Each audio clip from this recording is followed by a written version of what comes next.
Mantan Ketua MK Jimli Asidiki mengomentari tuntutan Forum Purnawirawan TNI mendesak pemakzulan Wapres Gibran Rakabuming Raka. Hal itu disampaikan Jimli saat ditemui di Masjid Al-Azhar, Kebayoran Baru, Jakarta Selatan, Jumat, 6 Juni 2025. Ia mengatakan 9 jenderal sedang marah besar kepada Jokowi dan keluarganya. Namun, ia menekankan bahwa pemakzulan terhadap seorang presiden atau wakil presiden memiliki prosedur yang ketat sesuai konstitusi. Jimli menyinggung pula realitas politik di parlemen saat ini yang menurutnya membuat wacana pemakzulan Gibran nyaris tidak mungkin terlaksana. Hal itu dikarenakan 2/3 suara DPR berasal dari Koalisi Indonesia Maju, Kim Plus. Sementara Kim Plus dinahkodai oleh Gerindra. Di satu sisi, Prabowo Subianto sendiri ketua umum dari Gerindra.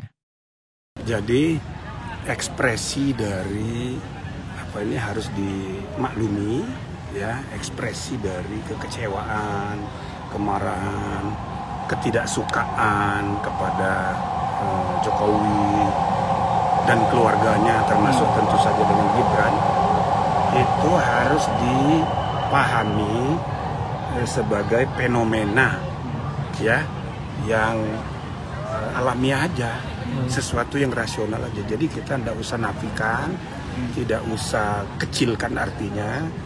Kita pahami aja, jadikan pelajaran bahwa ada kelompok-kelompok yang sedang marah kepada keadaan, termasuk para mantan jenderal yang tentu mereka itu bukan karena pertimbangan materialitas, bukan juga karena pertimbangan teknis politik kekuasaan, tapi itu ekspresi dari idealisme bernegara. Maka kita harus hormati. Ya kan, ya sudah itu, dan dia sudah salurkan dengan baik ke DPR, berkirim surat, jadi kita hormati gitu. Nah, tetapi kita sudah punya kesepakatan mengenai tata cara mengekspresikan atau tata cara untuk memakzulkan presiden dan wakil presiden. Nah, itu namanya mekanisme impeachment, sudah diatur di konstitusi. Itu loh. Caranya itu pertama ada alasannya, kedua ada proses proseduralnya. Nah, kalau alasannya sebenarnya, kalau konkretnya mau dicari-cari gampang.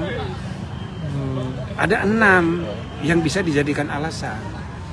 Pertama karena berkhianat pada negara, yang kedua karena korupsi, yang ketiga karena terima suap, yang keempat kalau dia melakukan tindak pidana berat lainnya. Apa tuh? Iya, segala macam tindak pidana yang diancam dengan hukuman di atas 5 tahun itu masuk kategori tindak pidana berat semua. Jadi ada 4 kemungkinan alasan hukum. Lalu ada alasan yang kelima, perbuatan tercela. Kalau terbukti ada perbuatan tercela yang dilakukan oleh seorang presiden atau seorang wakil presiden, itu bisa jadi alasan juga. Yang terakhir itu alasan administrasi, kalau dia meninggal, dia mengundurkan diri, atau dia ternyata tidak memenuhi syarat lagi sebagai presiden atau calon wakil presiden, nah, dia bisa diberhentikan. Jadi ada 6 alasan. Nah, kalau mau dicari-cari, gampang itu, bisa dicari. Ya kan? Nggak usah saya sebut kasusnya satu-satu, banyak sekali. Ya kan? Ya, sederhananya begini. Kalau seorang presiden lewat naik mobil di Jalan Sudirman, buka pintu, meludah di jalanan, kena ibu-ibu yang lain lagi naik motor. Nah, pertanyaannya, itu tercela apa enggak itu?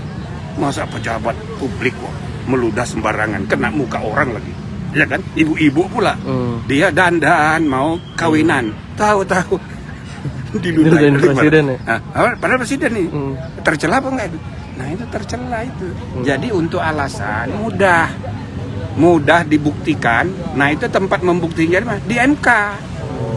Jadi di MK itu nanti membuktikan apa benar dia melakukan 6 hal tadi, masuk kategori 6 hal tadi. Kasusnya apa, buktinya mana, kalau terbukti bisa jadi, pasti setuju MK-nya. Apalagi MK itu ada 5 kewenangan, 2 yang belum, 3 yang sudah banyak. Judicial review, selip perselisihan hasil pemilu, sengketa lembaga negara, itu sudah banyak. Tapi 2 belum, pembubaran partai sama impeachment. Ya pasti senang tuh 9 orang kalau ada kasusnya. Itu loh. Download Tribun X sekarang. Menghadirkan lokal menjadi Indonesia.